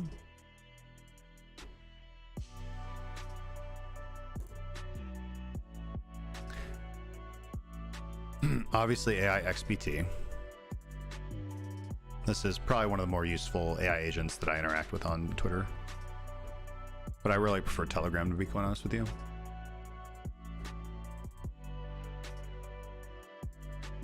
Proxy is not looking great. Although it's still on my watch list, but yeah. Big volatility came in here. Big volatility came in here, and now we are just moving down. Not good. AI XBT is what I would keep my eye on base chain. Chart's really kind of hard to see. It's a little bit easier. I don't think it makes a difference, yeah, whether you do price or market cap. So virtuals just keeps flying. All right, final thoughts, guys, just to wrap everything up. Again, like I said, this is shaping up to be a good start to January. Oh, there it is. Why didn't I get the alert? Oh, because it's gonna fire now. Of course it is. I will wait for that hourly to close then, because I would like to see a little bit more strength. That's like the that's like a 618 right there. So I'm gonna be a little careful on that. In summary, guys, like I said, this is shaping up to be a pretty good beginning of January. Kind of the scenario that I'm looking at is, of course, for altcoins to continue to outperform Bitcoin as they have since basically right before Christmas, December 20th, when we put in that altcoin low bottom. And altcoins broadly have been outperforming, holding Bitcoin at this period. Stablecoin and Bitcoin dominance is also dropping. Stablecoin dominance is encountering resistance at 6%. Although, again, this is one of the key metrics we want to keep our eyes on, is stablecoin dominance. So, again, I don't want to get too over my skis. I'm tentatively optimistic. Looking at Bitcoin, again, promising. Does look like we've put in a bottom here. We do need to get a 4-hour close above 95,000 before we get too excited. All right, getting over that 4-hour point of control resistance, which we have been rejecting from so far. But again, this all looks relatively good. I'm not happy if price gets back down below 93,000. I don't think we need to make another test for the lows.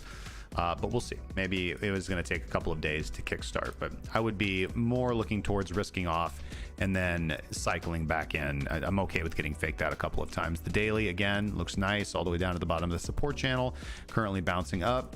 So I would say in the short term, we probably start marching toward 100,000 to 105,000.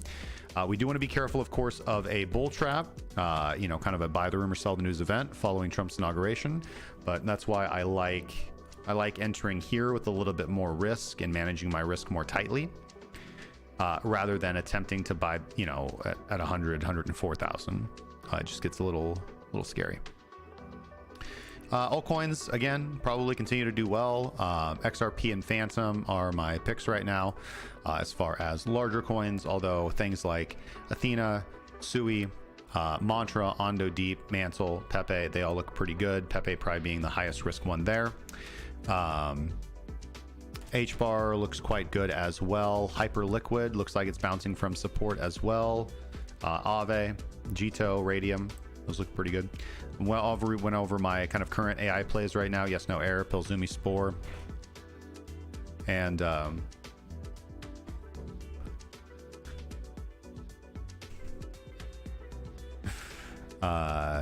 all of those things. All of that is working out pretty well. So overall, looking forward to kind of a nice, interesting first couple of weeks of January. All right. That's about all I've got for you guys. Thank you so much for joining me for yet another crypto market update. Sorry we started so late, but it has been a pleasure to degen with you, to chart with you, to scan with you. If you guys have any questions, comments, concerns, sarcastic remarks, and or death threats, please leave them down in the comments section down below, and I'll do my best to respond to them in a timely fashion. We will be back tomorrow afternoon at 12 p.m. Central Standard Time, -6 UTC. We will see you then. Until then, make sure to subscribe to our Alpha Report, link in the description. And like and subscribe if you want to help us grow. We'll see you guys tomorrow. Trade safely and degen responsibly. Bye now.